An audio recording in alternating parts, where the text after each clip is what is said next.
Hello. It's okay.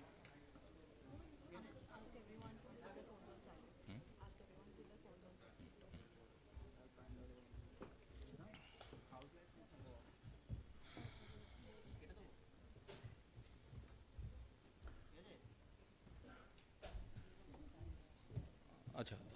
Before I start off, I would request all of you to keep your mobile phone in a silent mode.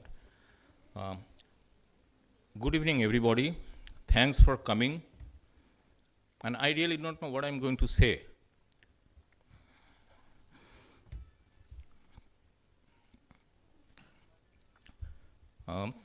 Say about my own daughter, Sriyanka. She's a darling, loving daughter in our family, not in our immediate family, in our extended family, and a very loved one in our friend circle as well. Because, she had a lot of friends, and all the friends have been strongly associated with Rima Sriyanka, better known as Sriyanka. And they have been together for nearly more than a decade, I think 16, 17 or 18 years, and they grew together. And I'm really grateful to this young group who have given us enough during the very difficult period we were passing through. And but whatever it is, we have lost the gem Sriyanka tragically.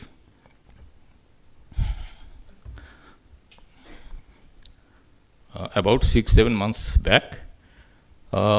But she's there in our minds, in our hearts, in my mind, in my heart, every moment, every seconds, every minutes, hours, 24/7, and will be there, until I have my last breath, or I hope I'm going to see her again on the other realm, other world. Anyway, I don't want to make it a heavy one today, heavy day, because we all are here to celebrate Sriyanka, celebrate her achievement, celebrate her compassion, her passion for adventure, her zest for life, and particularly it's worth mentioning her interest addressing I would say, the deprived section of the communities, both in USA, America, and also in this part of the world. Her songs, which she used to sing, she would love to listen to. So all this will be presented to you today, and that this event has been orchestrated or organized by my younger daughter, Sanjana, who is better known as Roma, Sriyanka's sister, and with the help of all the friends, her friends, Roma's friends, Sriyanka's friends, who have been trying tirelessly for last few days to make it a successful event celebrating Sriyanka.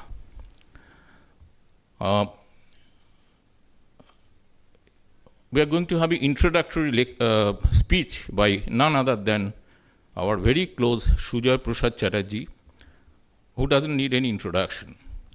He is a celebrity in his own credit, own merit. He is a great actor, grand orator, he's a good singer, he's a multifaceted talent, and has been very close to us for many, many, many years. But before I hand over the microphone to Sujoy, I would just like to make two announcements practically.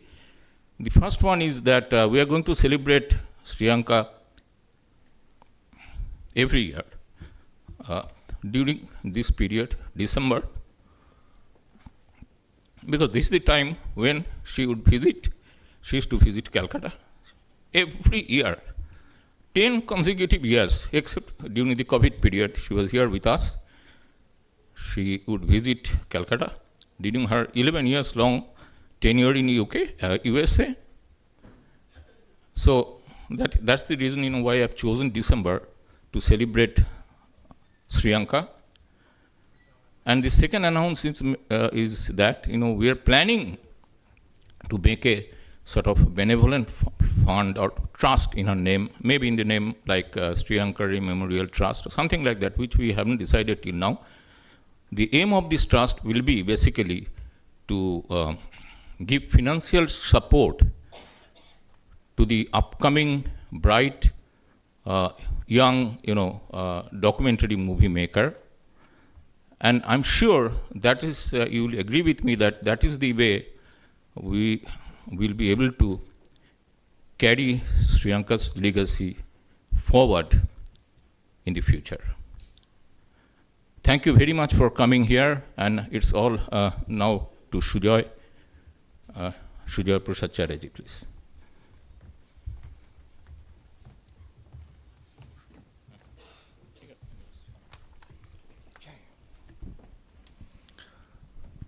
Hello. Good evening, everyone. I never knew that only after, Rima passed away, I came to know that she's called...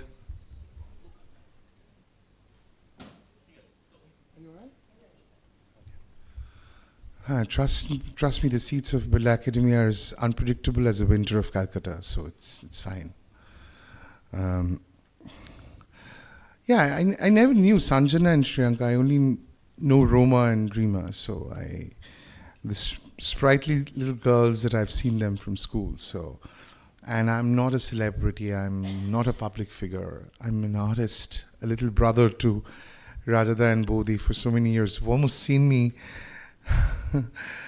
toddler, practically, because they have treated me like their own. So I have no other claim to fame here, nothing at all. And I'm very touched that they wanted me to read what Sanjana has written. It's not written by me, it's written by her. And I just hope that all of you keep your mobile phones on silent or switched off for the rest of the evening and celebrate that phenomena that you see there with all of us. Yeah, first things first, Sriyanka Ray is a phenomena. And boy, would she love being described as such. It's almost impossible today to meet someone and instantly be in awe of them. But I can speak for anyone who spent even 5 minutes in her presence that Sriyanka always left an impression. Yeah, she did. And a feeling that you just have to be her friend. Because somehow, she was always the coolest cat in the room. She'd be the ringleader of the pack, many, many, many packs across the world, because she had this innate ability to make you feel seen. She was born a leader, a producer who fixes everything, and that is why people have always gravitated to her. From the time she was a kid and giving advice to aunties thrice her age, to growing up and being a crusader for justice through her incredible work. Sriyanka literally gave back to her communities, both here in Calcutta and all the way in New York, with the fierceness and fortitude of a tigress defending her cubs. It's this characteristic and her unchallenged belief that good people do exist and that help will always be given to those who need it. The countless ways in which Sriyanka touched the lives of 1,000 people and counting is something you should hear straight from them over the course of this lovely evening to celebrate her life with her family and friends, both here and of course in New York. They will share special messages and memories about the enigma that Sriyanka or Srinky or Sri or Rima will always be. Well, I now speak more of Sriyanka Ray, an outstanding award-winning filmmaker, journalist, recipient of Emmy Awards, and a visionary who wanted to change the world. Sriyanka's passion for a career where she would give back to the community is rooted all the way in her childhood. At a time when other children her age were watching cartoons and playing hide and seek, she was reading what? War and Peace. Quizzing her father about the Kargil war and consuming the news. The dream was to grow up and be a war journalist, something that gave her family many sleepless nights. I remember Rajada talking about that to me, and Rajada can be very, very hyper about this. Absolutely. I can see that. Visualize that. But over time, she realized that the real war was the one happening on our streets. After completing her school in La Martiniere for girls, she found her people at Presidency College, now university, where she befriended professors, seniors and juniors alike, featuring as a mentor to freshers who refer to as boss even today.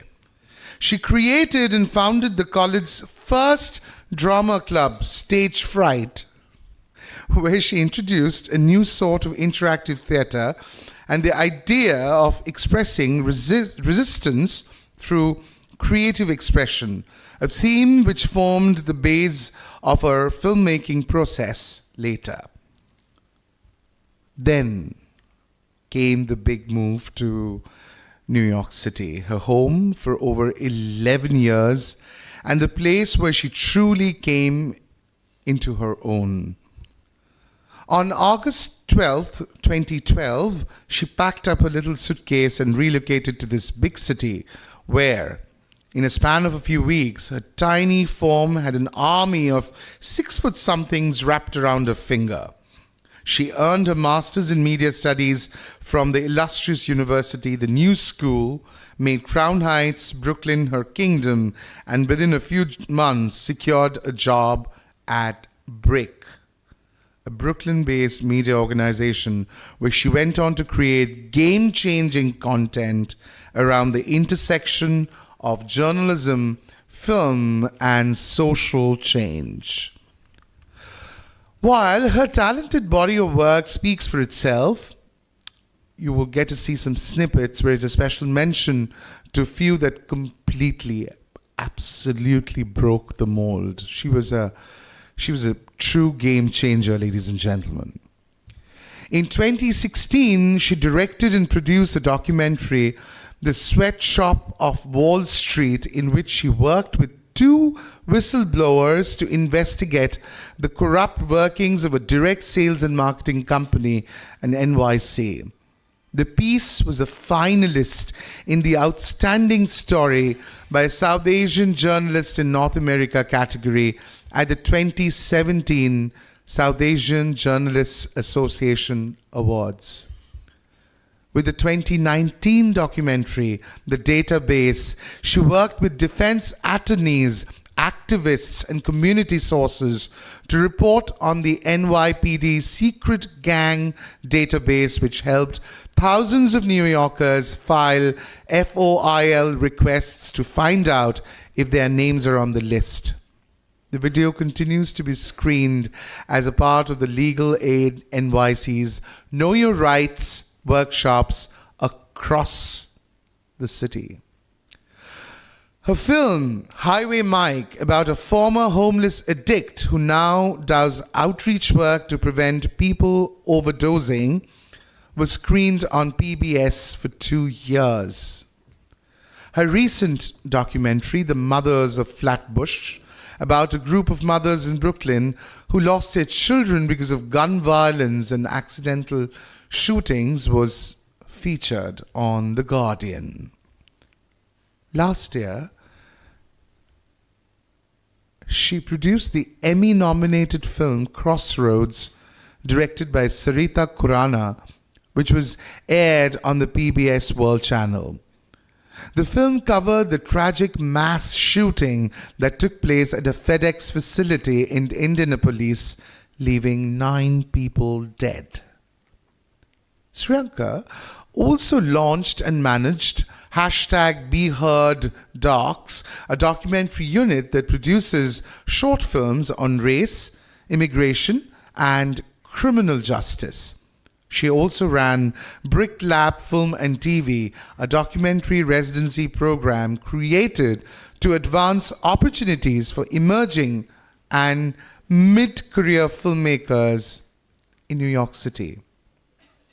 To keep with her passion in empowering communities to tell their own stories through media education and civic engagement, she created and developed #BeHeardAmplified, a program that combines free adult and youth media classes with live community events to foster social change. I'm absolutely discovering her every moment. I didn't know that she did so much work.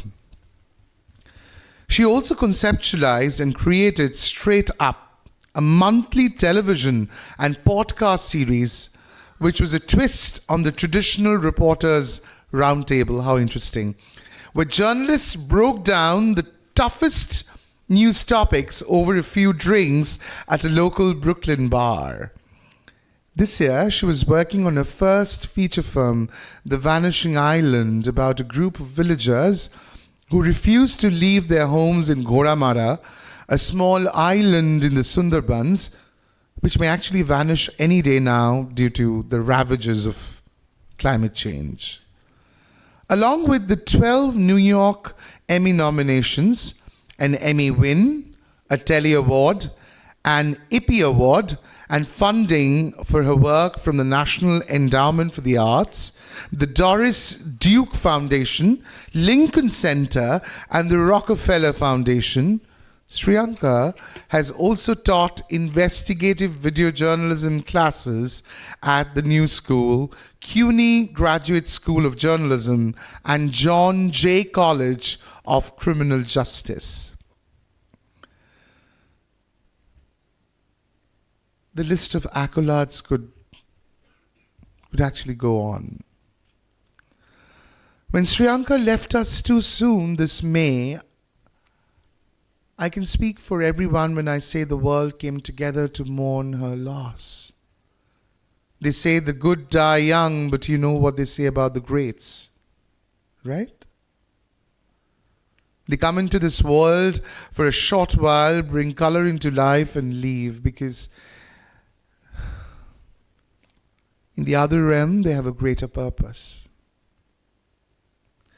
In her case, she's probably busy saving humanity itself.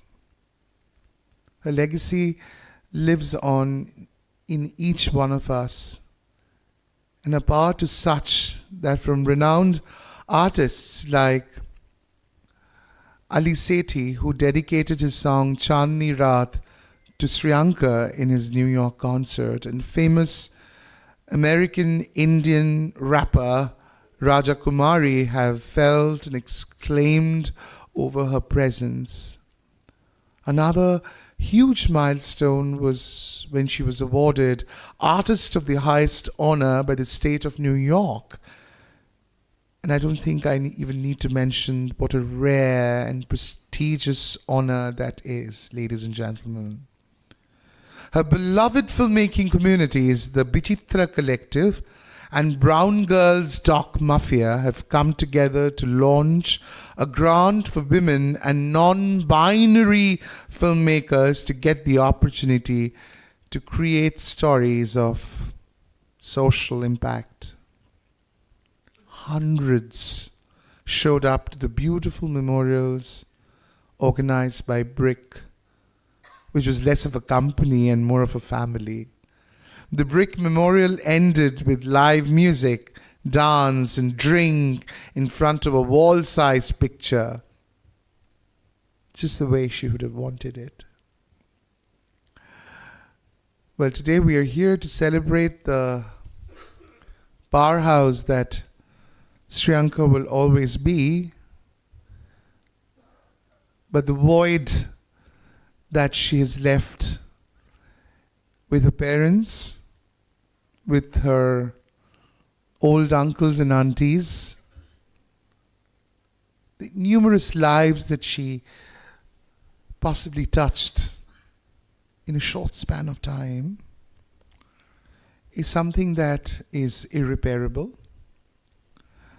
But I'm sure all of you who are present this evening will only celebrate the pride, the boundless joy,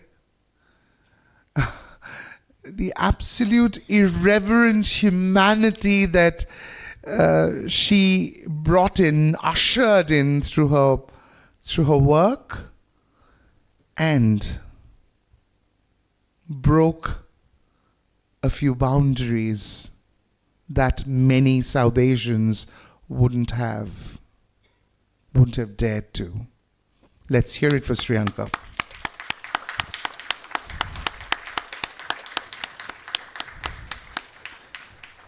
I will sign off here, and I must thank Rajada and Bodhif and my little girl for giving me an opportunity to present her, her brief about her achievements. And I hope you have a wonderful evening ahead, and I hope that all of you will keep celebrating her life. Thank you very much. Good night.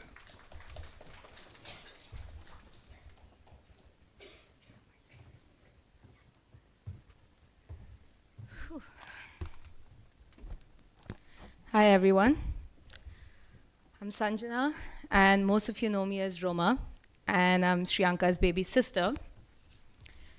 I outgrew her when I was like 12 years old in height, but we always said baby sister. That was always going to stick. I actually prepared something very different today, but then randomly I had her voice in my head, and I've prepared a poem. Haven't heard it since I've said it, so bear with me. I had a dream the other day where my sister came to say, life is cyclical, like a ring. So don't you ever forget to sing. Songs of heartbreak, love, loss, and joy. That bittersweet feeling of giving up your favorite toy. How do you go on without half your soul? The baby sister who's always carried a role. Whose magic masala will I now steal? How do we now squabble over a meal? The hand I clasp in turbulent flights, my forever favorite cuddle pillow for the night, right? How do I live without my light? But like you've always said, remember me by the joy I spread. The presence that lights up a room, a legacy always in full bloom. I imagine you now dancing on the moon, making even her dance to your merry tune. The head of the table in every home, I can just hear it now. I'm everywhere, Rome. I know you're here today, and there's plenty you want to say. So I'll say it for you. I carry your heart, Didi. Bhutu loves you. By the way, I come up with a completely different speech, as I mentioned. I was going to talk about our core childhood memories and, how much I miss her. And I had her voice in my head saying, so lame, Rome, make it cool. So she made a poem for me too. You want to hear it? It said, hi, I'm Bhoda Ray. I'm here to make your day. This was around the time she saw a TV commercial about this permanent glue stick. And you know how she is, right? Evil corporations, none of it is true. They just post their product. So she decided, you know what? Let's try it out. And guess where she tried it on? My hair. Wow. And then she put it on. And to my horror and her delight, it didn't come off. So then her solution to it was she chopped off all my hair. And when my mom came home, she said, I did it because I'm stupid, and everyone believed her. So yeah.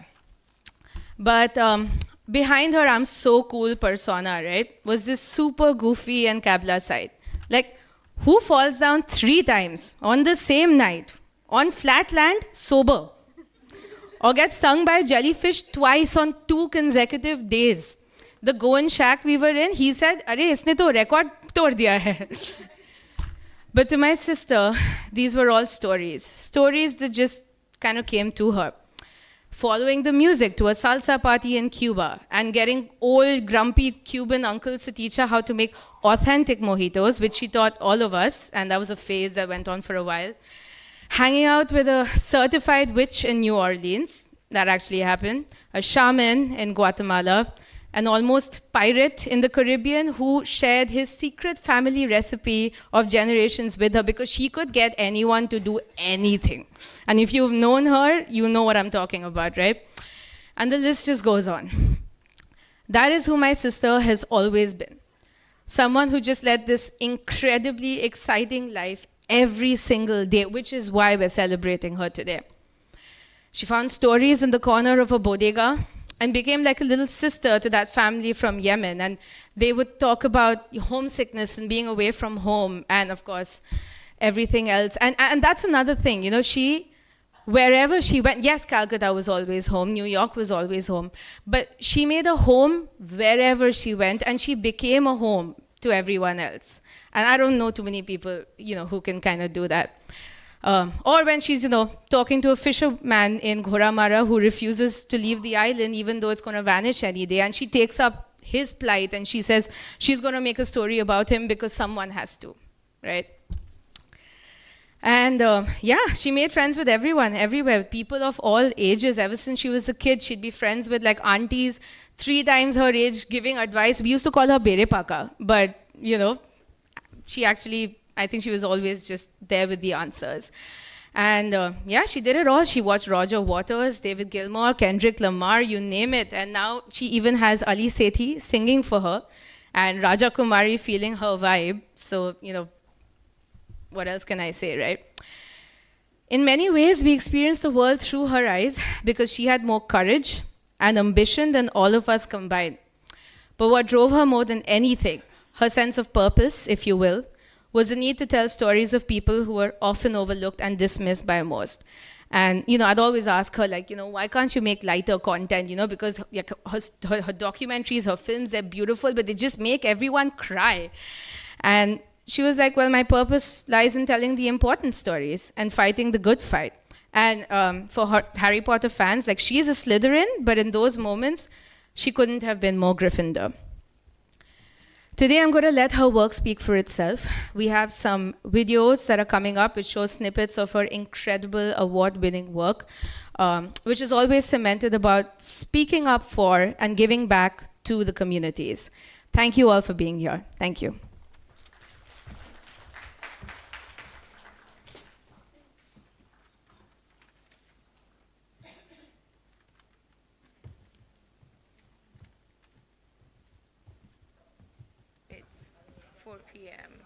March 22nd today. Like I said, it's been quite a journey, and I'm just very ready to go home. You know, I think the government is really taking measures to do what they can to stop the spread of this virus, and I'm not going to complain about the very difficult 18 hours we spent going through our medical checkup. If it helps, I have doubts about how much people are following the rules. I have doubts about how truthful people are being about their situation, but, you know, really one can hope for the best.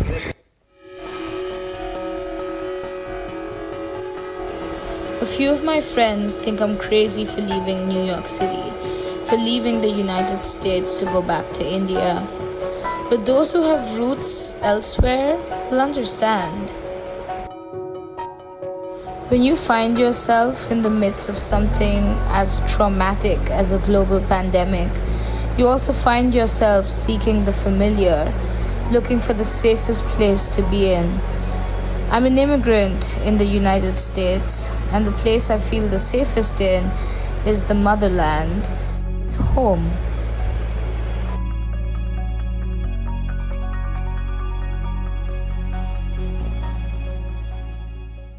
Do you know black women are also victims of police brutality? Have you heard the name Aiyana Jones? She was a 7-year-old girl that was killed in her sleep by Detroit SWAT officers. They barged into her house and shot her dead as she was sleeping. She was only 7 years old. For a reason? Because, for no reason, exactly. They illegally broke into her home, and they broke into the wrong home. So we need to think about what does it mean for Black women and girls to also fall victim to police violence. We, as a nation, get very outraged and angry when we see a Black male dead by the hands of police, but not in the same ways when Black women are killed by police. And that isn't to say we don't mourn the lives of Black men who die, because we absolutely do. But we also mourn the lives of Black women and girls and children who are killed by police.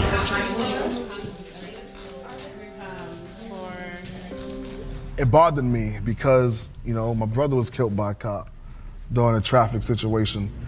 And the fact that I didn't even know why he was asking me to get out of my car, and I barely believed the reason why he pulled me over, it made me a little jumpy and a little nervous. As soon as I stepped out the car, he placed me in handcuffs. Now he's like pushing me because my body was going left, and he thinks I'm trying to do something. Now he's like manhandling me. Puts me in the back of his cruiser. So I'm thinking I'm going to jail for something. I'm like, I don't know what's going on. I don't know if I have a warrant. All this stuff is playing in my mind. And he's not telling me anything, not telling me nothing. So I'm just like fidgeting around a little bit, trying to get comfortable in there for a little short stay, what hopefully it is. And and I'm looking at it and see a little picture of me on a damn monitor. And next to the picture, it said the letters SRG. And SRG means Security Risk Group. I grew up around gangsters, pimps, and drug dealers. You're a product of your environment. It was always about the money for me. I wasn't trying to be John Gotti. I wasn't trying to be a drug lord. Even though I worked for one of the most violent drug crews, a regular cop, I can.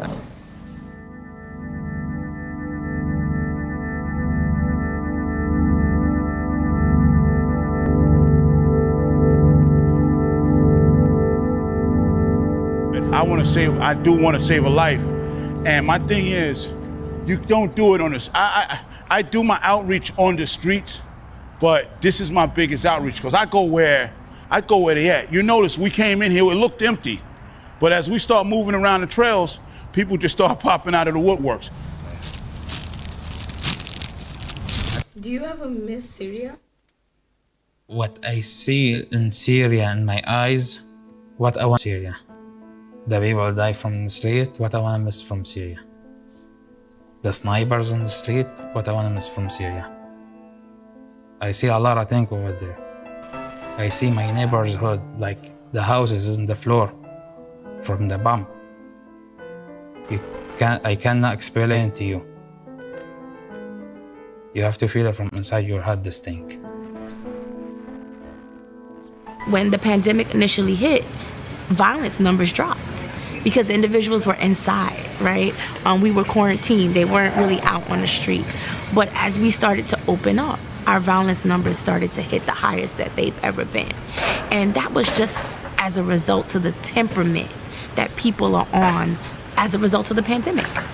So we had people that could not get on unemployment, people that lost their jobs. We have individuals that were released from prison with no resources, right? So here we are, we're saying, okay, we're going to let you out because of a pandemic, but we're gonna provide very little support for you to become successful. All that creates chaos.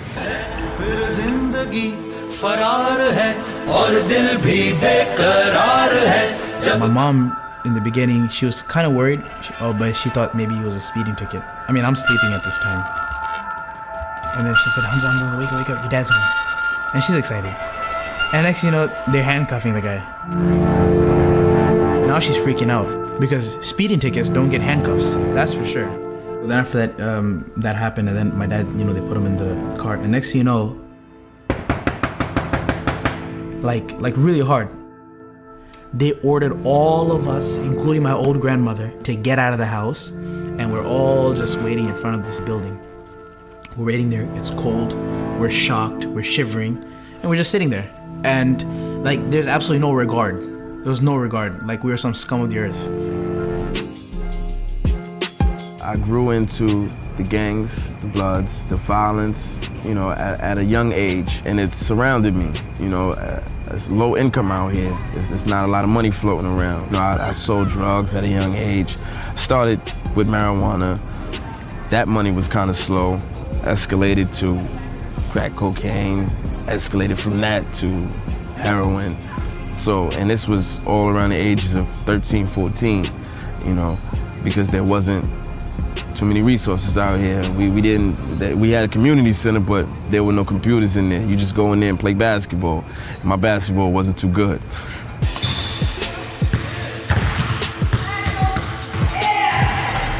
You all ready? Roll up, man, do your thing. At first they wanted me to do a drug test, then they wanted me to do a drug treatment program. I'm like, well, I'm not on drugs. But then we had this lady come and she asked us to lift up our shirts, and she even would wake Duchess out of her naps to open up her diaper and pull up her onesie. I'm like, but she's sleeping. She's like, I need to see the baby. If we can conceive of all the harm that results from centuries of racial oppression and centuries of unaddressed poverty, if we can conceive of all that harm as the parents' fault, then those problems are no longer structural and they no longer require a widespread societal or government response. Be Heard Amplified is BRIC's new community engagement initiative. We're taking from our popular town hall series and we're doing a bunch of community engagement programs, live events, education classes to make sure that members of our Brooklyn community are able to tell their own stories through their own voices. So we have been working with Clara Mohammed's School of the Masjid in Bed-Stuy to do video storytelling classes with young teenagers. For you guys who are focusing on masjid and the community here, think about locations that you want to go in the neighborhood. What is it that you like to film that we can use as a B-roll? Very often, adults are the ones making decisions for young people, and we are telling their stories and we're telling them how to be and how not to be. But young people have a voice, they have things to say. What better way to actually empower young people who are unapologetically themselves? Okay, so basically in the last 8 weeks of summer, we had to take a filmmaking class because our parents love us. Rolling and action. We had to make a movie about the Muslim experience in Brooklyn. A few of the things we were curious about were their past, their family, the community they grew up in, and their present lives.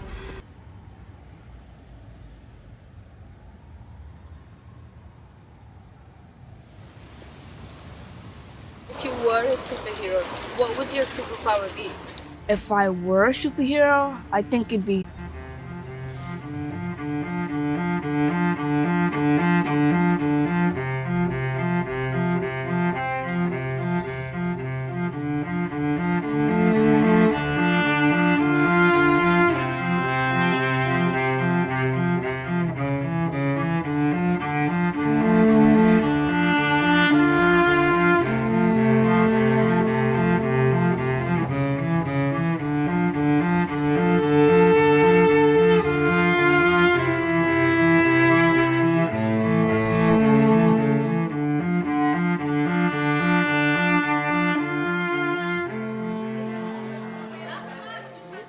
My son Yaquin English was killed December 24th, 2013 in Graves End, Coney Island.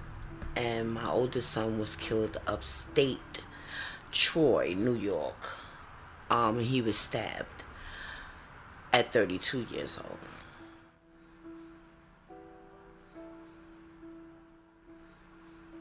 They found my son's murderer. At this time, he has 22 to life.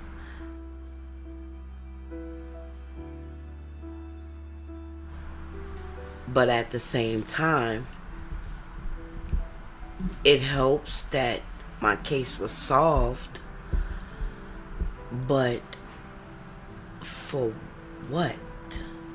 I have no son.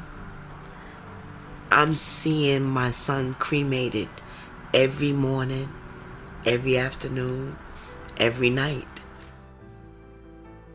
It went to that Russia took the part of Ukraine called Crimea, and like Ukraine didn't want to share the land with Russia, so the war is like starting. I usually go back every 2 years, and the last time I went was last summer. And I'm planning to go back, but I haven't gone back because my parents are afraid that they'll take me to army because of the war that's going on. Life I was a shit but a misfit. Another statistic, thought to myself I'd probably drop out and do this shit, recording, smoking and social networking. And damn, that was way off beat.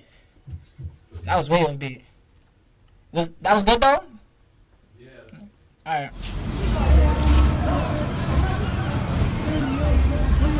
Being an African American teen, a black teen, especially being that I'm a male, I get into a lot of trouble and a lot of situations. You not.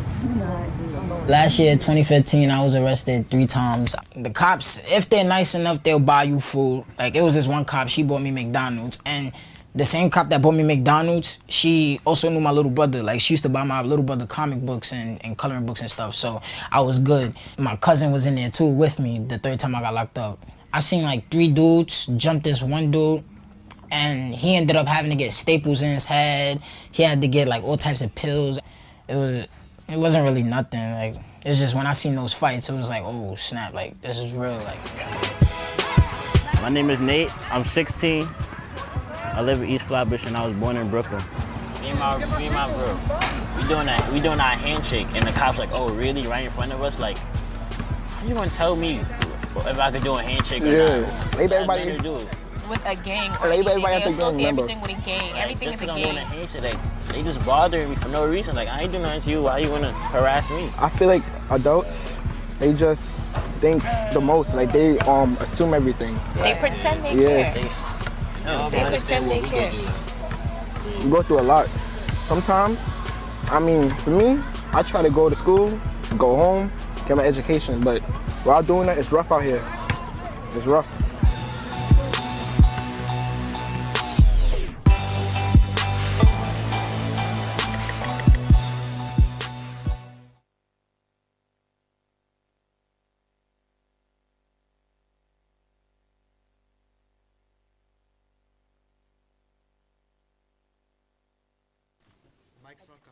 Sorry, of course I'm technological.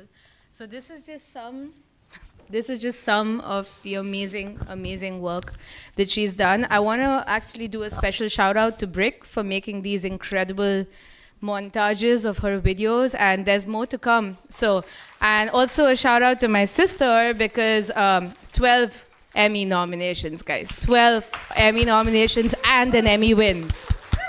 All right, there's more to come.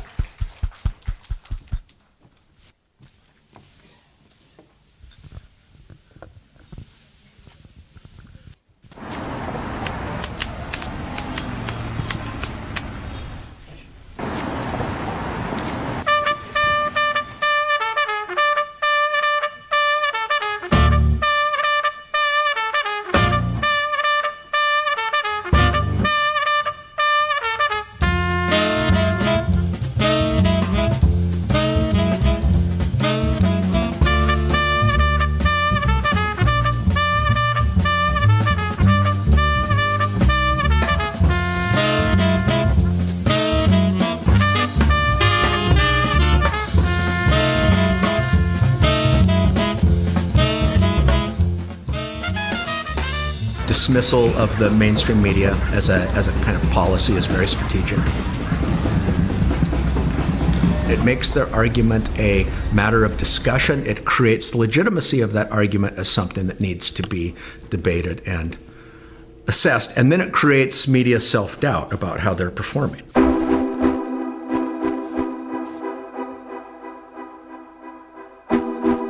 Public trust in the media is really critical. A well-informed public making rational choices about matters of public interest, right? That's the promise and premise of democratic theory. I don't trust mainstream media, and at times I don't even trust independent media. It's good to have a free press, but what's good is a free press if they don't tell the truth? What good is a free press if they're adversarial based on some emotional idea that they have? They feel that they were tricked by these companies and they never should have fell for it, but they did. I think those are all contributing factors to making it not just a poorly paying job, but just a truly terrible experience for so many people.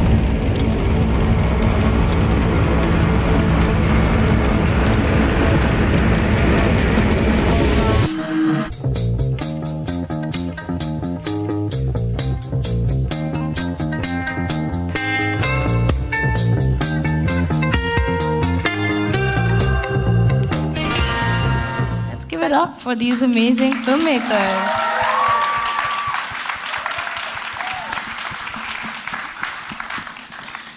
For those who missed it earlier, the Brick Lab Film and TV Residency is a 6-month deeply personal film. I had very little interest in the outside world when I was younger.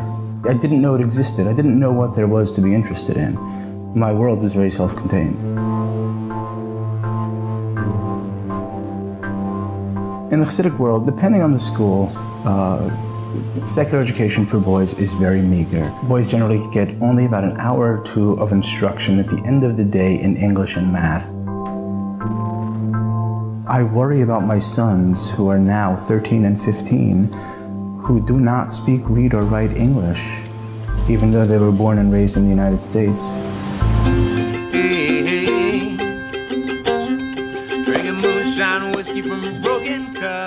Getting into steampunk is thinking more about the kind of objects I surround myself with and thinking more about how we consume things. We have a big consumption problem. That means a lot of waste. That means a lot of resources are being depleted. And steampunk is kind of a really useful tool to think about social change, to think about our world and realize that it's, very much like the 19th century's world. My earliest memory of knowing that I was gay goes back to the 8th grade, I think. I had a crush on my math teacher. That's around puberty, so around 12, 13. I knew that it was wrong. I knew that it felt wrong, but it also made a lot of sense to me. I think confronting that kind of self-hatred of wanting to smother this thing came with just teenage rebellion, 16, 17, realizing that there's this huge world out there that I'm gonna thrive in, and that might mean losing something as strong, as institutional as my faith. That's been there since day one, that has carried me through everything, knowing that if I have to lose that for me to kind of feel free, that's what that's gonna take. They are not also just a fashion statement to me, they're a sense of pride, just celebrating African culture.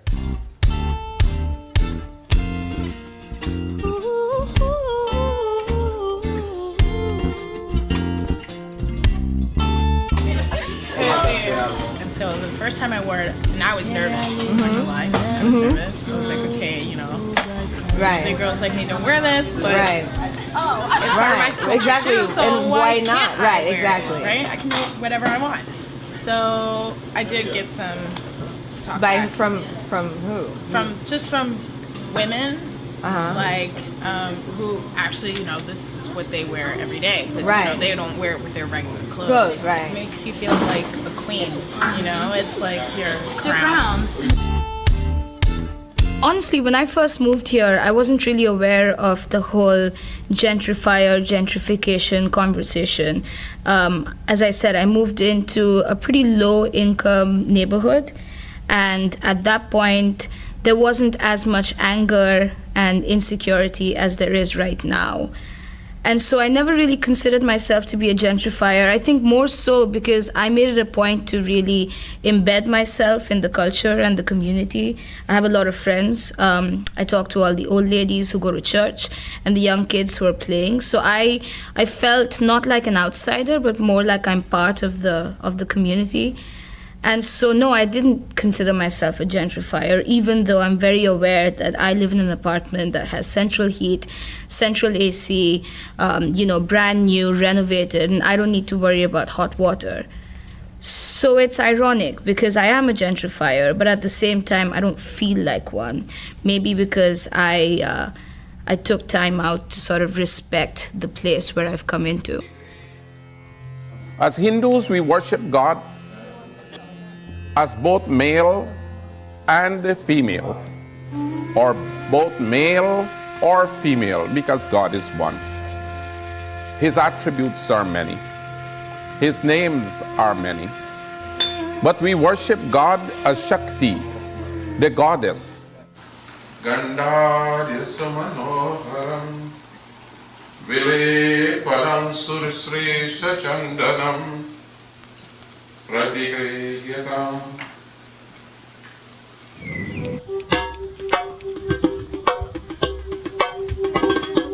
Where are you from?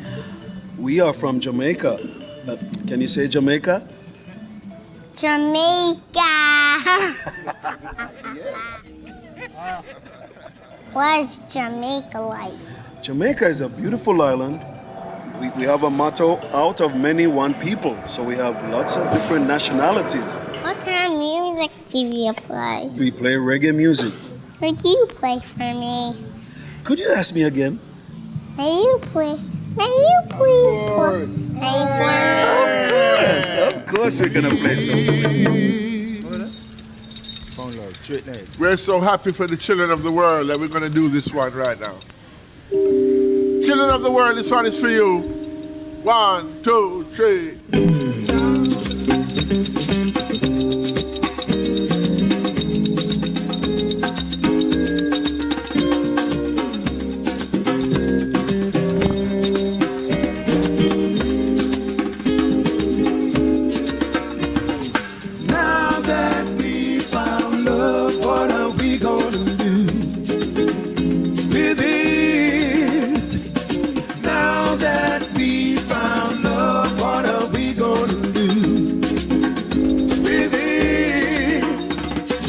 Shook, make naughty shook, make naughty shook, make naughty shook, make naughty shook, shook, all over the place. I say, come on, baby, when the music's playing, I wanna see you dance, dance, dance. Come on, baby, sit when the music's playing, I wanna see you dance. Get up and dance, move, yeah, move, yeah. Let me show you what I make it do. Watch this music. Oh, yeah. You into my soul. Rolling along. What are we gonna do? Tell me. What are we gonna do with love? And now that we found out, tell me what we gonna do with it. Hey. So there was a lot of joy in her work as well, as you can see. Next up, we have a lot of people here today who want to share some special memories and special moments with Sriyanka. The first being, there'll be family and friends speaking, so we're going to hear it from Meethi, Shirsho, and Tisha, her cousins. Bring it up, guys. Clap for them.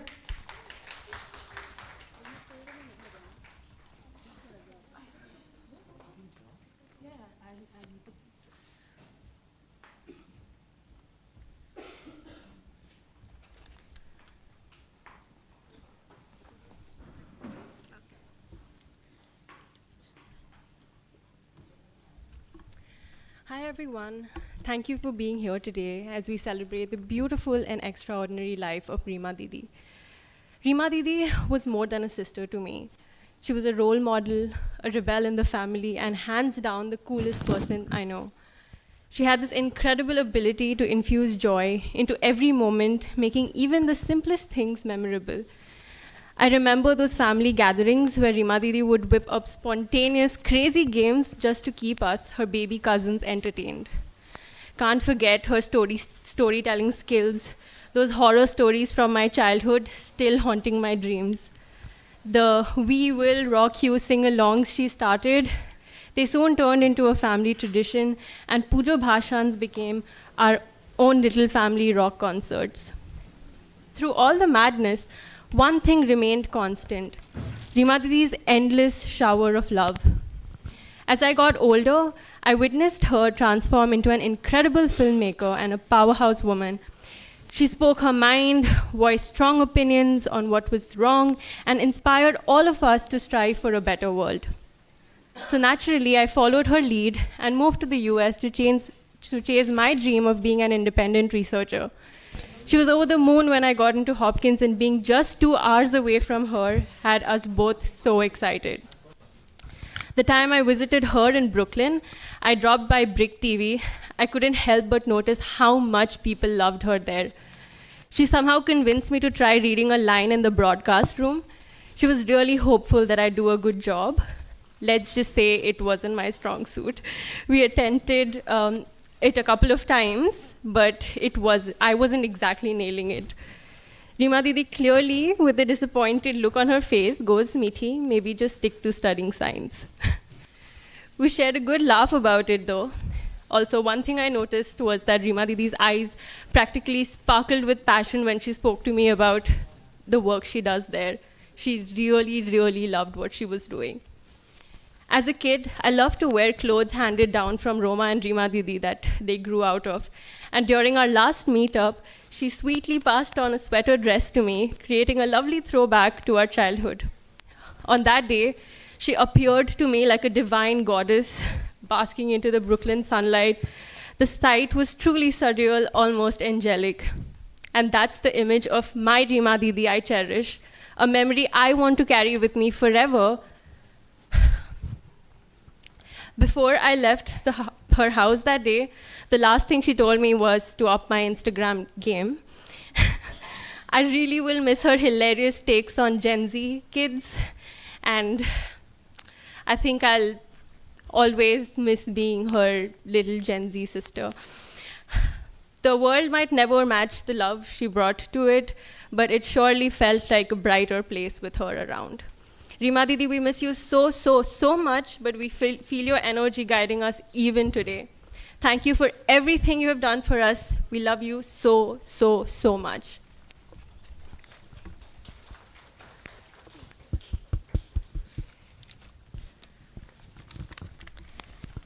Hello, I'm Tisha, and I'm proud to say that I'm Reema Didi's little sister. Memories are something that are meant to be cherished and remembered always. The memories I shared with Reema Didi were different from what others shared, but were extremely special indeed. I remember her helping me color in my drawing book while gossiping about my school friends. From her and Roma Didi dressing me up and in their clothes and doing my makeup to her scaring us on Halloween. Nothing ever left my heart and never will. Just like Alex McLean once said, "Those we love don't go away. They walk beside us every day." This is true indeed. Reema Didi and all the awesome memories she gave us will be remembered always. We love you, Reema Didi, and we miss you every single day.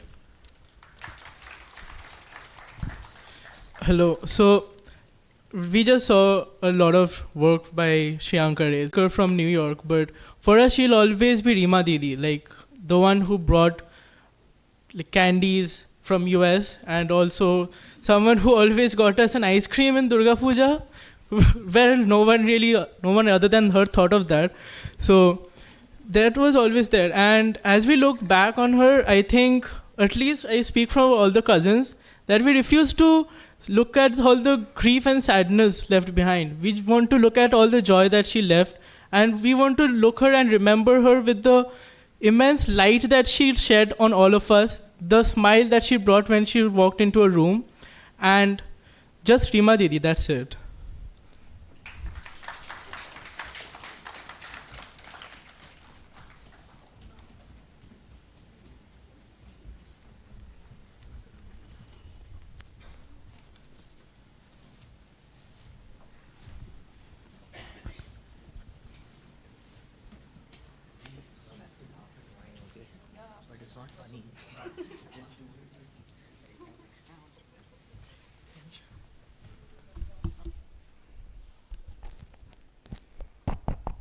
Good evening, everybody.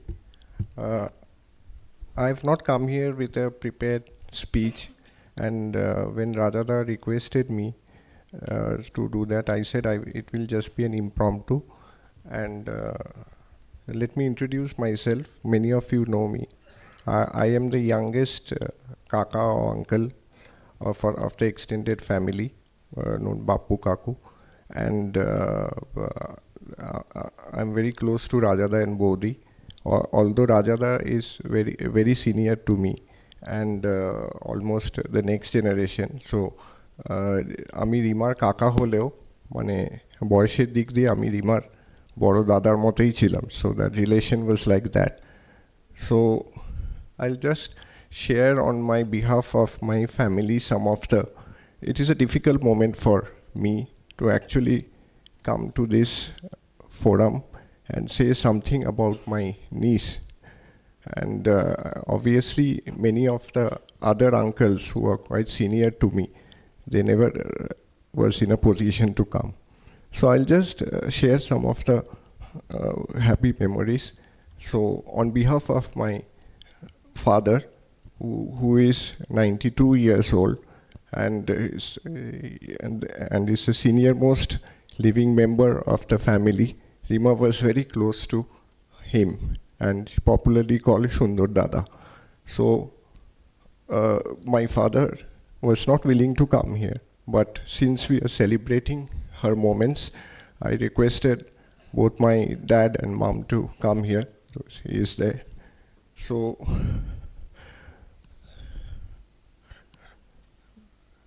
the last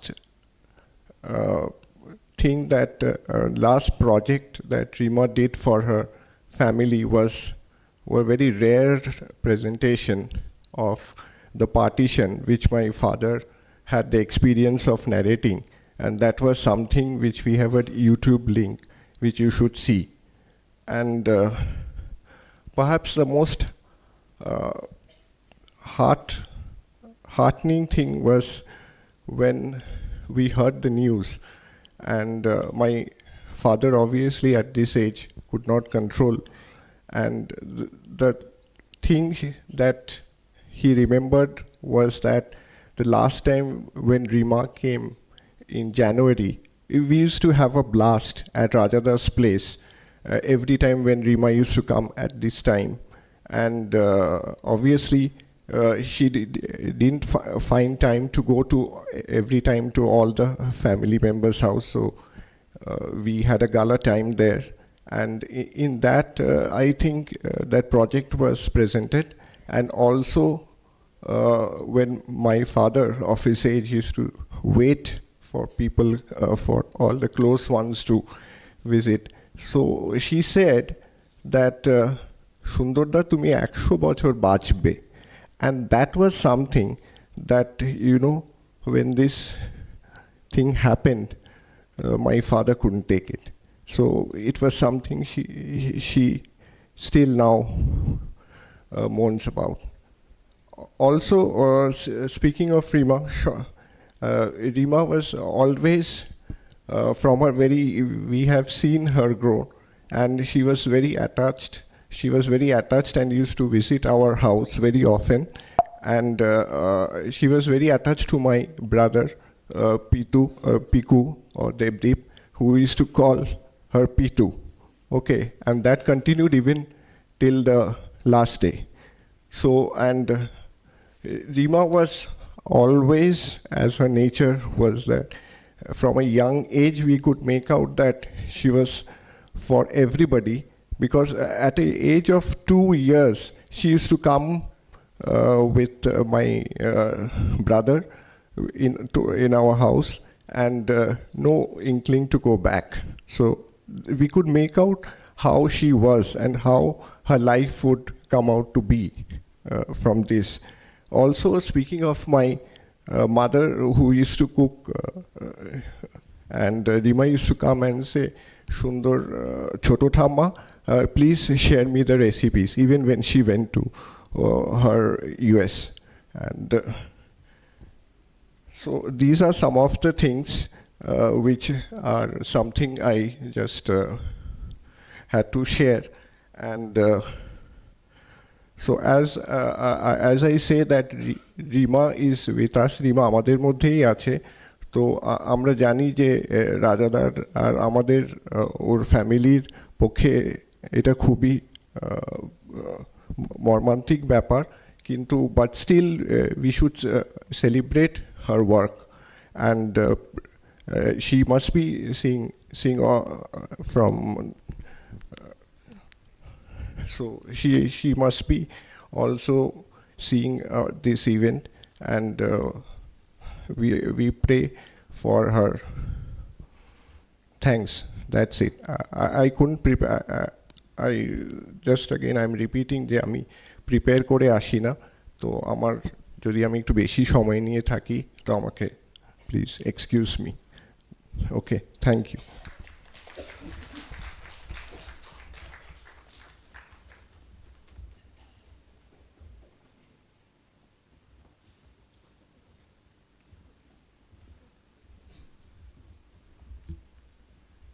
Hi everyone, I'm Atana and I'm an old friend of Sriyanka's.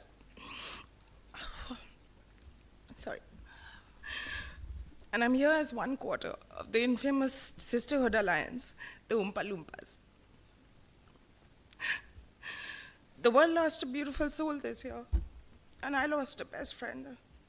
We were both wildly similar and yet so different in the most beautiful ways, and she made me a better person.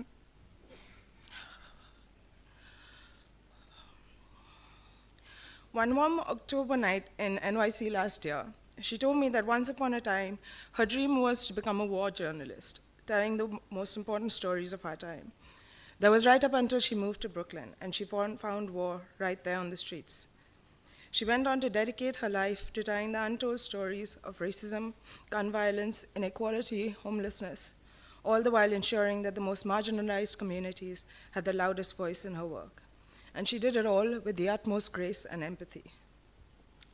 But tonight I'd like to talk about the softer side of my friend, the one where she was a daughter, a sister, a friend, and the Mary to my Pippin. She'd call me up at 6 p.m. on a wintry Tuesday in December, a high mates uttered in a voice thick with sleep, just to tell me at length about the glorious nap she'd just taken with Roma in her childhood bedroom.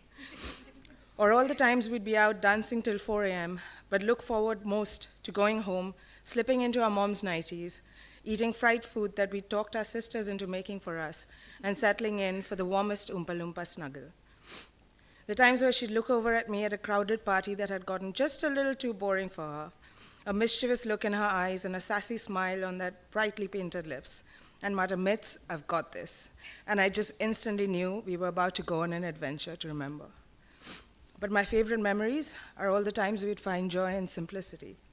Lazy Calcutta afternoons spent eating good food, napping, drinking tea, watching the sunset, and just talking about books and poetry, about love and loss, about life as immigrants and our fierce love for Kolkata and its food.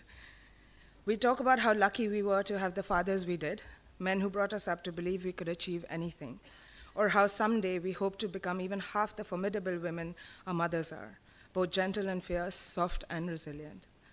But most of all, we talked about our sisters, how they drove us crazy, but we couldn't imagine life without them, and how blessed we were to have found each other, this little rock-solid group of women who would go to war for one another, no questions asked, if the need ever arose. A beautiful, strong friendship rooted in sisterhood. Sriyanka taught me how to build my tribe with intention, to find the rock-bottom friends, the ones that show up to anchor you when the tidal wave eventually hits, and then to love them as fiercely as I possibly can. She taught me how to be free, how to be brave, and how to unapologetically occupy the space that is rightfully mine. She taught me the importance of finding a cause to believe in and then to never stop using my voice to raise it. But most importantly, she taught me how to live hard, love hard, and to find beauty in the mundane. Shrinky, my beautiful, funny, sassy, mischief-making, aloo puri loving, dance floor dominating, nightie wearing powerhouse of a friend. What an absolute honor it has been to circle in your orbit. I love you and I miss you. The Oompa Loompas will forever be incomplete.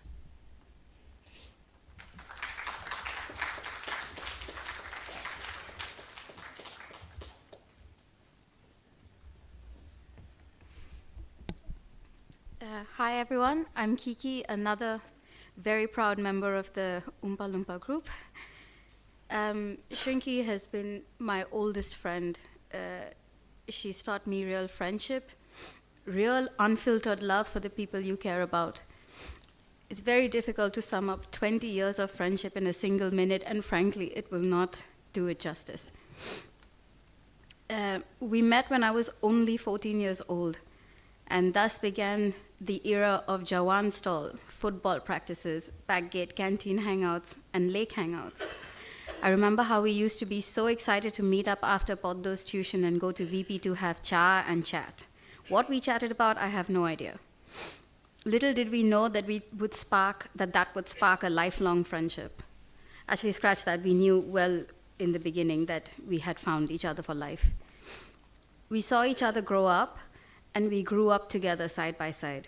I watched my best friend bloom into a powerhouse of a human, a soul that has fierce, unfaltering ambition with a cause, and developed dreams that she worked so hard towards. Our priorities changed from studies, homework, boys, teachers, fests, to careers, bills, life goals, and legacies. While Romu and I lived together for 5 years in Mumbai, I watched her take care of her little sister, ensuring to call her multiple times a day to hang out and just stay on the phone to accompany each other, ever ready with advice, never hesitating from letting her know when she needed some course correction, but through it all, always extremely steadfast and vocal about how proud she is of her sisters. Always ready with a pep talk and constantly encouraging Rome and us to be the best versions of ourselves, while obviously sprinkling in some classic Shrinky disses. I was lucky enough to be front and center to watch my best friend turn into a woman that she was proud of, and one that we are proud to call our soul sister. The Oompa Loompas changed all of our lives. We depended on it wholly for our therapeutic needs. It's something like the blind leading the blind, but we were very grateful for it every day. 4 of us in different countries trying to learn how to adult semi-successfully, all the while reverting back to our 15-year-old selves with each other. I remember how every Sunday we would calculate the time differences in the 4 different countries so we could time our video calls perfectly. It was quite a task, but it was one we would happily do. Growing up, we were so lucky to have each other to lean on. Our nights out used to always end up in sleepovers where we would stay up all night and into the early morning hours just talking. The universe conspired for the Oompa Loompas to be best friends, and us living across the road was just a very convenient sign of that. I will be indebted to Shrinky for the rest of my life. Not only because she made me a better person, but because she encouraged me to be the best version of myself, and still continues to. She showed me what real friendship looks like, but also because she introduced me to my husband 15 years ago, and the rest is history. So it was only natural that she would be the one to go from our family to bring the boar, but also danced in the Bharat, after which she promptly switched sides and stole his shoes. That is the kind of person she is. She will ensure that her close people would all feel her love, something I'm sure will never end, and a light we all will be blessed enough to feel for the rest of our lives.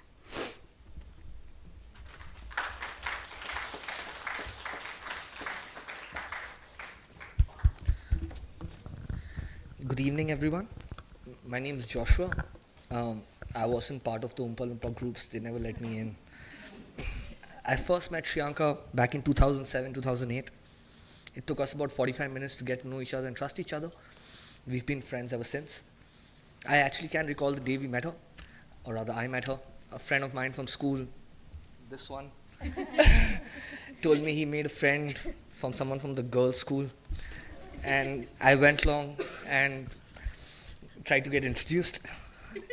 We got along immediately. Much to our delight, not so much for her parents.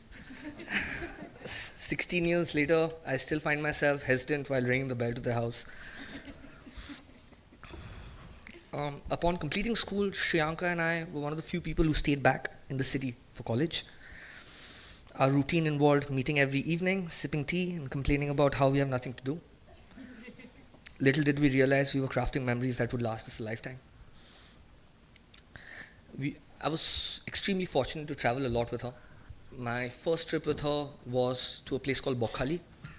It started us going to someplace else to listen to a band. 2 drinks in, we were on a road trip. I believe Romit told us that he learned how to drive, and that was the best way to find out if it was true or not. Of course, over the years, now we had developed an annual tradition of going to Goa, finding ourselves and aligning our chakras. Jokes apart though, she was the glue to our clique. She kept us young, dancing, singing, catching the best sunrises and sunsets, and planning awesome potlucks. We transitioned seamlessly from Sriyanka's real room to her virtual room. Nothing changed. We used to pick up exactly where we left off, and I believe this will continue to be the same, as I'm sure our paths will cross again. There's a saying that grown-ups always told, that now I understand a little bit. Everyone has a role to play in your life. Well, Sriyanka played the role of Cupid in mine. She was there for the first time I met my wife, introduced us, mediated over 100 quarrels before accompanying me to the wedding that united us. For that, I'm eternally grateful. I love you and I miss you, Sriyanka. Thank you.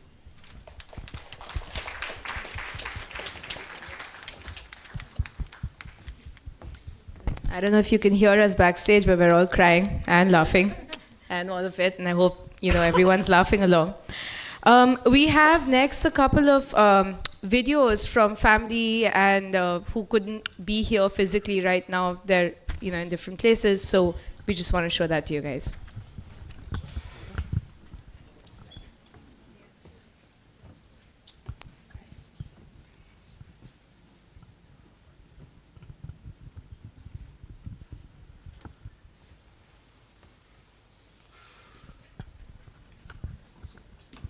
Dear friends and family, as I reflect on the brilliance of my niece Sriyanka's very short-lived life, I am reminded of the saying, the flame that burns twice as bright burns half as long. Ever since that fateful night in May, I have in fact been rereading Sriyanka's earlier social media posts, her musings on WordPress, and rewatching her documentaries. This wonderfully talented girl truly believed in traveling the road less taken, and her urgency of purpose was almost as though she intrinsically knew that she had miles to go before she could sleep. Sriyanka's journey was marked by a passionate pursuit of her creative drive. Her dad, my cousin Dr. Raja Ray, had once told me about how, as a child, little Sriyanka would go about interviewing her younger sister with a TV remote when they all lived in the UK. Sriyanka not only continued with this well into her adult life, but earned many accolades for it. We are talking about 11 or 12 Emmy nominations, people. Lifetimes are spent trying to achieve even a fraction of it.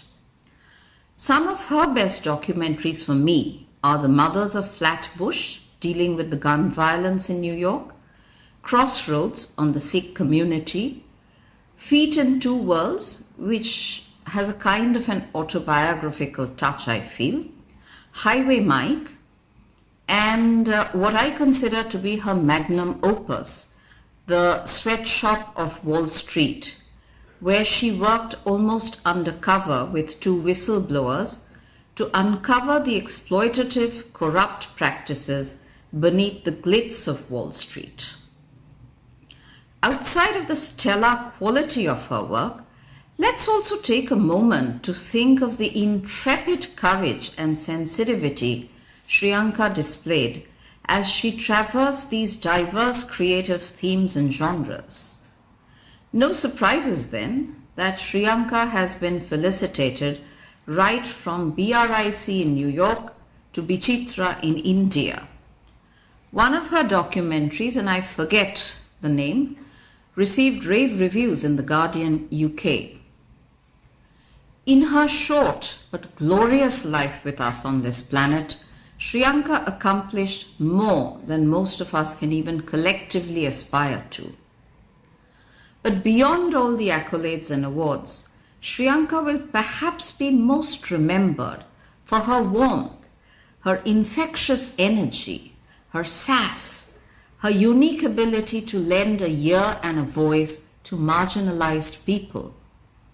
I would argue that it is in these traits that Sriyanka's legacy will live on most incandescently and eternally.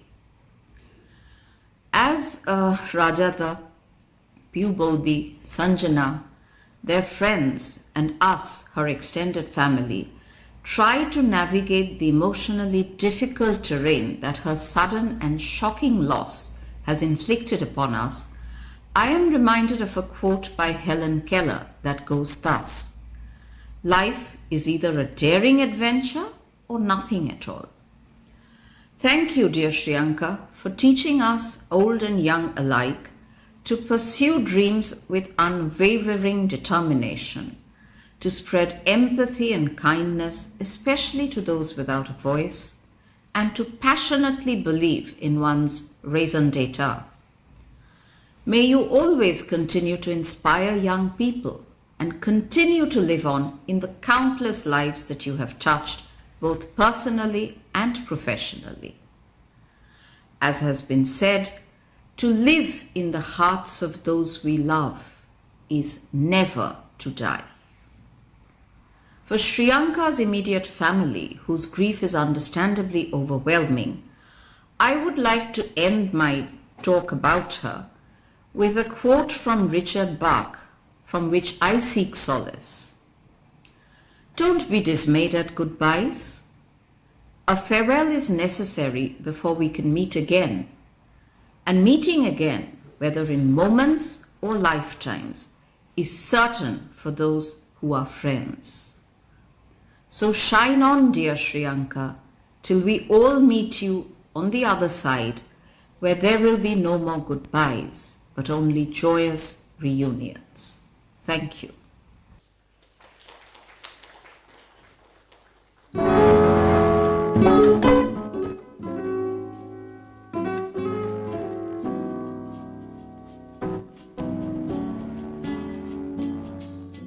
I looked around, overwhelmed. 100 happy faces stared at me, trying to cheer me up and comfort me. Yet, something was amiss. Then, I saw her. Our eyes met. Her tiny, chinky, smiling eyes welcomed me affectionately. Although I could not quite express it at the time, I knew in my heart that she was destined to be a rock star and touch many lives, and that we were meant to be together. That is how we first met. It was my first birthday, and she was 4 months old. From that moment on, we embarked on a beautiful journey of sisterly love, trust, support, and priceless moments. We became each other's confidants. We've created fond memories that will last a lifetime. From hiding under the bed when it was time for her to go home, to playing teacher-student games with Roma as the only student, to complaining about Roma getting more toys because she was the youngest amongst us, to having thought-provoking discussions when we grew older. We have enjoyed a variety of experiences together. As individuals with differing personalities, we have had our fair share of differences in opinions. Despite these differences, we have been able to learn from one another and accept each other's unique qualities. People have seen her as a vibrant, vivacious girl with a spring in her step and a song in her heart. But there was a deeper, more profound side to her that was equally remarkable. I have seen her cry and vent, but then leave the room smiling, ready to party again. She has impacted my life in many ways. When we were kids, she was my dance choreographer. But the most valuable lesson she taught me was to be carefree, not to take life too seriously, and always strive to be happy. One evening, I was sitting at my table, reminiscing about my sister. I missed her so much. As I sat there, lost in my thoughts, a small metal heart suddenly fell in front of me with a soft ringing sound. I felt a sense of peace and comfort wash over me. It was as if my sister was right there, reminding me that she would always be there with me and all of us in spirit. I would like to conclude by sharing a poem by Claire Hanna that beautifully embodies my cousin Rima's spirit. The poem is called Immortality. Do not stand by my grave and weep. I am not there, I do not sleep. I am 1,000 winds that blow. I am the diamond glints in snow. I am the sunlight on ripened grain. I am the gentle autumn rain. When you awaken with morning's hush, I am the swift upflinging rush of quiet birds in circling flight. I am the day transcending night. Do not stand at my grave and cry, I am not there, I do not die. Thank you, ladies and gentlemen.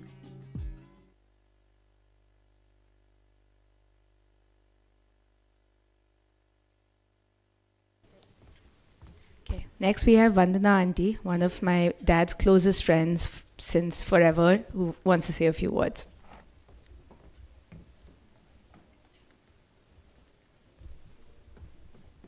Good evening, everyone.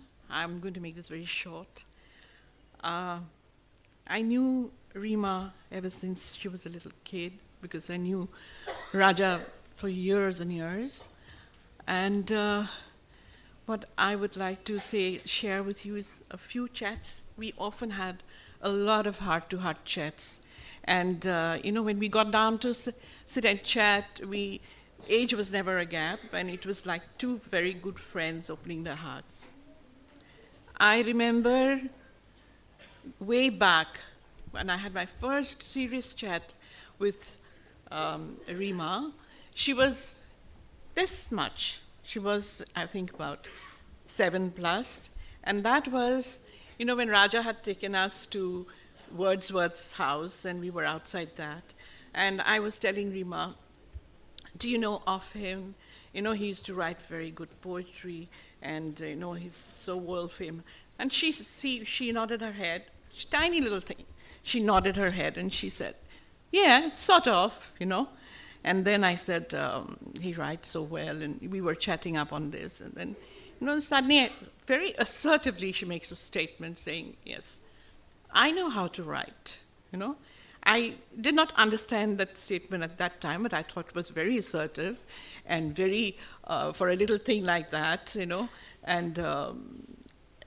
well, I guess I knew what that meant. And that was just a year or so after Raja moved in and to UK, and I asked her, do you like this country? How do you feel about it? And she was too small, but she had, such strong opinions, She said, it's different. So I said, how's it different, good or bad?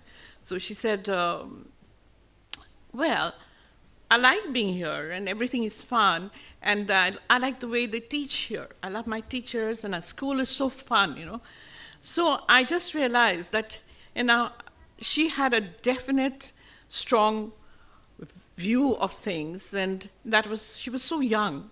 And still, it began there, I suppose. Then I again, met her I met her a couple of times, but this is one of the chats which I had with her when, years back, when Raja had decided to pack up and come back to India. And Sriyanka was Rima to me. Was not very happy. And I knew that she was not very happy to be back in India because she was very happy there. Little thing that she was, and she was, I think, doing her pre-boards, and she said, you know what, Auntie, I think my life is there, and one day I'm going to make it back. And she was so determined, and the statement was so matured for a teenager that I was, really, I won't say I was taken aback, because nothing about Rima sort of makes me taken aback, but Rima is that kind of a person who knew her mind, and she always went after what she wanted, and she got what she wanted. So that's the kind of person I'm talking about. And I believe, and I mean, all of you have seen what she, went back and what she got and what she became. It is, she's an incredible achiever. She's someone we all are proud of, definitely. But as a human being, it's her compassion, and it's her humanity, it's her maturity, and it's the thoughtfulness that really gets you. Being with her is a very memorable time. I mean, you want more and more of her. You never get bored of Rima. You want to see her every time, and you want to be more with her.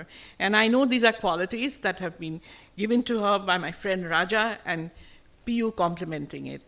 So I'm not even surprised to think that where does her compassion and humanity comes from.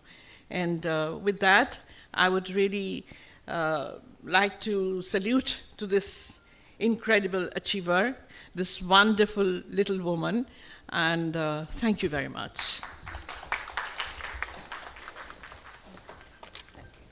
She definitely got what she wanted. Most of the time she made me get it for her. So that was there.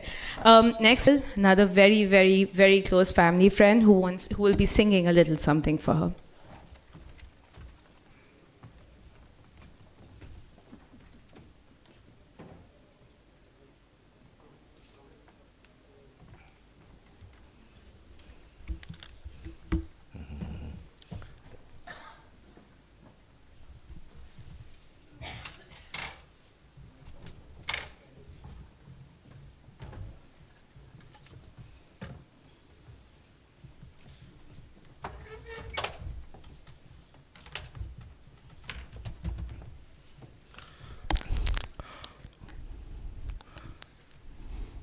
আমরা এতক্ষণ মন্ত্রমুগ্ধের মতো দেখছিলাম রিমার ছোট্ট একটি জীবন, কিন্তু কি অসাধারণ সে কাজ করেছে। নটি অ্যামি রেকগনিশন পেয়েছিল, অ্যাওয়ার্ড জন্য নমিনেশন, একটি সে জয় করে, এবং তার তার প্যাশনেট পারসুয়েন্স অফ হার ক্যারিয়ার, যে জিনিসটা ও করতে চেয়েছে ওই সময়ের মধ্যে পরিপূর্ণভাবে করে গেছে। তো প্রফেশনালি আমি এর চেয়ে তো বেশি কিছু কেউ অ্যাচিভ করতে পারে বলে মনে হয় না আমাদের। আর অন আ পার্সোনাল নোট দেখি সবসময় মনে পড়ে ওর হাসি মুখটা, এভার স্মাইলিং। যখনই দেখা হয়েছে, বিবেক আঙ্কেল কেমন আছো, একটা আন্তরিকতা, ভালোবাসা সবসময় ওর ভেতর থেকে এক্সুডেটেড হতো। তো সেটা আমার সবসময় মনে পড়ে, কি একটা মিষ্টি হাসি। এই যে এতক্ষণ দেখলাম ওর বন্ধুরা কত প্রত্যেকের জীবনকে ও টাচ করে গেছে, সবার জন্য চিন্তা করেছে, সবার জন্য কথা ভেবেছে, ও কীভাবে যারা দুঃখে আছে, কষ্টে আছে, কীভাবে তাদের জীবনকে ও টাচ করতে পারবে, কিছুটা সাহায্য করতে পারবে। এটাই তো জীবন, এর জন্যই তো আমাদের জন্ম। একটা দাগ কেটে যাওয়া, ঠাকুর শ্রী রামকৃষ্ণদেব বলেছে দাগ কেটে দিয়ে যা। তো ও তো ওই ছোট্ট জীবনে ও একটা দাগ কেটে দিয়ে গেছে। সত্যি ওর জীবন সত্যি সফল জীবন, যদিও ছোট্ট জীবন আমাদের কাছে চোখে মনে হয় খুবই ছোট জীবন পেল, কিন্তু এটা একটা মহৎ জীবন। she lived not in years but in her deeds. তো আমি একটা ছোট্ট গান, আমি রবীন্দ্রনাথ ঠাকুরের গান গেয়ে শোনাচ্ছি।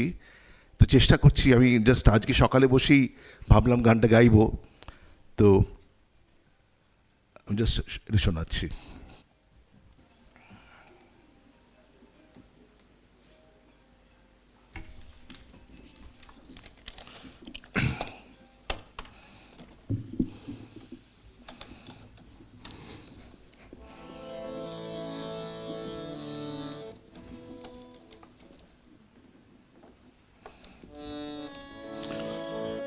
আমার প্রাণের পরে চলে গেল কে, বসন্তের বাতাসটুকুর মতো সে যে ছুঁয়ে গেল, নুয়ে গেল রে, ফুল ফুটিয়ে গেল শত শত, সে চলে গেল বলে গেল না, সে যেতে সে কোথায় গেল ফিরে এলো না, সে যেতে যেতে চলে গেল, কি যেন গে গেল, তাই আপন মনে বসে আছি কুসুম বনেতে, তাই আপন মনে বসে আছি কুসুম বনেতে। সে ঢেউয়ের মতন ভেসে গেছে, চাঁদের আলোর দেশে গেছে, যেখান দিয়ে হেসে গেছে, হাসি তার রেখে গেছে রে, মনে হলো আখির কোণে আমায় যেন ডেকে গেছে সে। আমি কোথায় যাব, কোথায় যাব ভাবতেছি তাই একলা বসে, সে চাঁদের চোখে বুলিয়ে গেল ঘুমের ঘোর, সে প্রাণের কোথায় দুলিয়ে গেল ফুলের ডোর, কুসুম বনের উপর দিয়ে কি কথা সে বলে গেল, ফুলের গন্ধ পাগল হয়ে সঙ্গে তারি চলে গেল, হৃদয় আমার আকুল হলো, নয়ন আমার মুদে এলো রে, কোথা দিয়ে কোথায় গেল সে, আমার প্রাণের পরে চলে গেল কে। Thank you.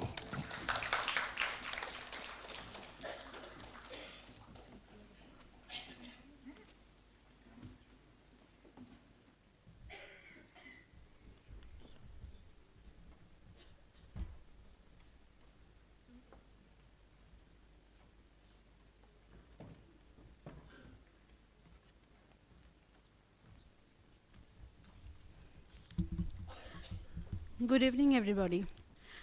আমি রিমার হৈমন্তী কাকি, হয়তো এখানে অনেকেই চেনে, অনেকেই চেনে না। আমি married to Rima's uncle Surojit Dev. I'm Hoymonti Dev. I first met Rima at my wedding. That time they came back for my wedding from UK. It was 1999.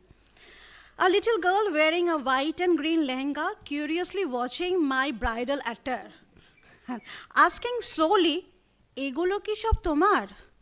Mane, whatever you are wearing is all they belongs to you, and that too in British accent. That was the first conversation we had, and from that day, it begins our relationship. After she grew up, I mentioned this line to her and said, since she said, "I still curiously watch your dresses, you know." And there is a conversation between me and Rima on this, okay, on that thing, on that day. Rima used to miss our বাড়ি দুর্গা পূজা, আমাদের বাড়িতে দুর্গা পুজো হয়, এবং রিমা মাঝে যখন ইউএসএতে ছিল তখন she used to miss Durga Puja like anything. But Ruma কিছুটা কম্পেনসেট করতো শুভ বিজয়ার দিনগুলোতে ওকে ভিডিও পাঠিয়ে। সেই রিগার্ডে একটা আমি বলছি, সেই রিগার্ডিং দ্যাট একটা মেসেজ পড়ছি। শুভ বিজয় হৈমন্তী কাকি, আমার অনেক প্রণাম নিও, মিস ইউ। তুমি বরণ করবার সময় Roma put me on video call. I loved your sari, it's a red sari silk with golden border and aanchal. তুমি কোথা থেকে শাড়িটা কিনেছো? আমি মাম্মিকে বলবো আমার জন্য কিনতে। আমার reply, hi baby, sorry for the delay reply, we missed you too, আমাদের অনেক আদর রইল তোর জন্য, the red sari is just a ordinary one, it may be ordinary one but you are looking gorgeous in it, মাম্মিকে please বলো দোকানটা কোথায়, I need it. This is Rima. She was missing Calcutta, Durga Pujo and everything. And also, she used to observe each and every minute details, ke ki poreche, kiram lagche, ki korche, everything. After that, from that conversation, from that day, we had a normal aunt and niece relationship. But after she went for USA, our bond transcended family and it was a friendship. She was a cherished friend of mine. সবাই একটু আগে বলছিলেন না রিমার অনেক বন্ধু, সবাই বন্ধু, কোনো এজ নেই, কোনো বাউন্ডারিজ নেই ওর ফ্রেন্ডশিপের। I am an instant of that. I was a very good friend of Rima. And we used to have a long phone calls, WhatsApp calls, exchange our experiences and perspectives on various issues. She was a confident woman and made every exchange meaningful. I, being a middle-aged woman, had so many mundane struggles and experiences and used to share all these things to her. And she being so young, used to take a genuine interest on them and give meaningful insights. That was Rima. Her warmth created a heaven of comfort, enveloping everyone in a cocoon of acceptance and understanding, and she was so very unjudgmental. She never used to judge a person. On a Thanksgiving day, I used to send message every year, and that was on 25th November 2022. Hi, my baby. You are the pride of our family. Your presence always filled the family with happiness and fun. You have the power to keep the family together. Whenever Rima used to visit Kolkata on Decembers, we used to have a blast around Rajada's house. সবাইকে ডেকে নেবে, সবাইকে party করতে হবে, সবাইকে কিন্তু dance করতে হবে, that has to make sure. হৈমন্তিকাকে তোমায় কিন্তু ডান্স করতে হবে, প্লিজ তুমি না বলবে না কিন্তু তখন, তোমাকেও করতে হবে মাম্মিকেও, আর every words, each and every ওয়ার্ডসের পর মাম্মিকেও করতে হবে, তোমাকেও করতে হবে, সব কিছু mummy mummy mummy.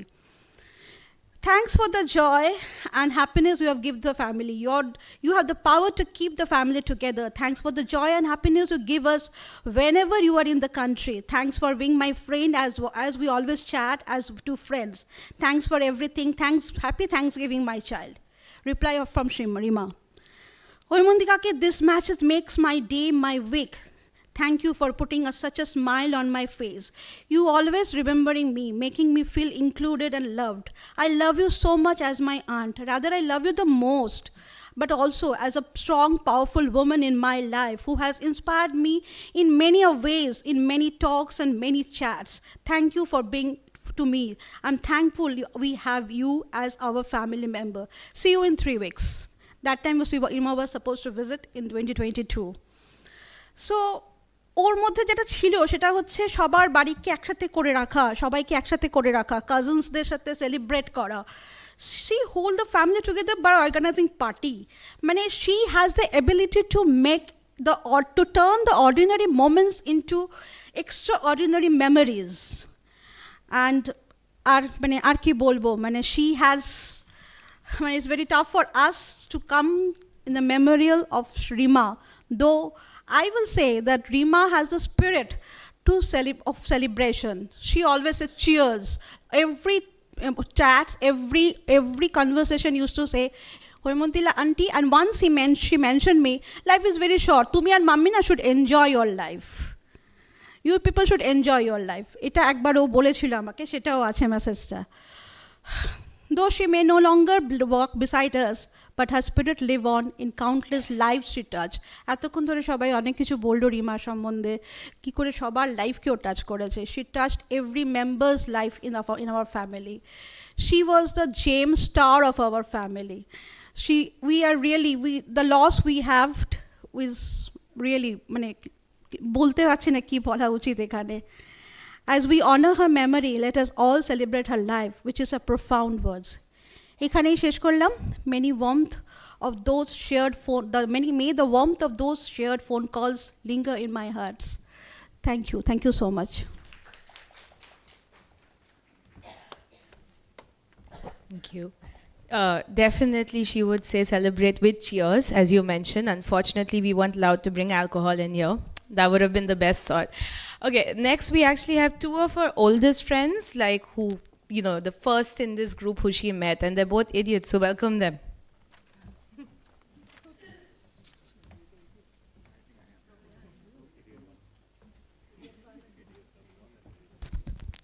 Hi everyone, I'm Romit, and I'm just going to keep it light, and I haven't prepared anything because life, sorry.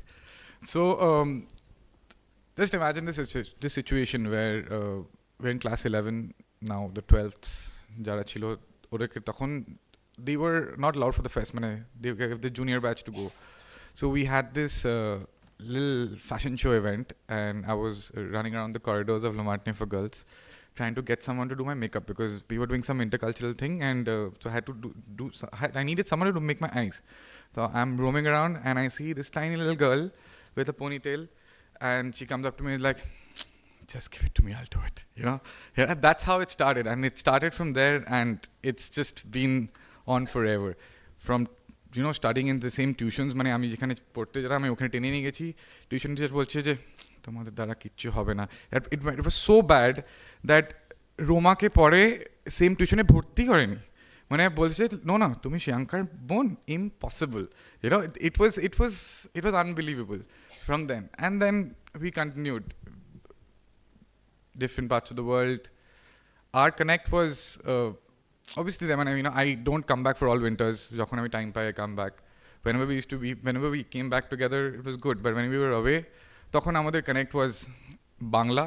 We used to really try and converse in Bangla a lot because Sriyanka really liked talking in Bangla. এটা অনেকজন হয়তো বিশ্বাস করবে না যে শ্রিয়াঙ্কা সারাক্ষণ ইংলিশে কথা বলে, বাট প্রচণ্ড বাংলা কথা বলতে ভালোবাসতো। তো we used to do that, we used to maintain that and send each other Bangla songs. It was unbelievable. মানে আমরা হয়তো দু বছর মিস হয়ে গেল because of work and she's not there and আমি এখানে অন্য জায়গায় আছি.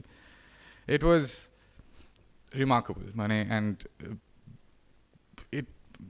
I can think like auntie uncle আছে এখানে. There was a point বাড়িতে গিয়ে লুকিয়ে দেখতে হবে রাজা আঙ্কেল চলে আসছে, বাথরুমে ঢুকে অরিজিৎ খাটের নিচে চলে গেছে, like এরকম ridiculous things have happened over the period of time. Aunty চিল্লাচিল্লি করে দরজা 2 বেজে গেছে, বেরো আমার বাড়ি থেকে, হ্যাঁ। তো it's always there. But yes, it is, she was obviously one of our very own and very this thing. So I'm not much of a writer and neither am much of a speaker, but I've just tweaked a little lyrics that I've taken out. It goes like, and I'd give up forever to vibe with you, because I know that you feel us somehow. You're the closest to heaven that we'll ever be, and I don't want to go home right now. Thank you.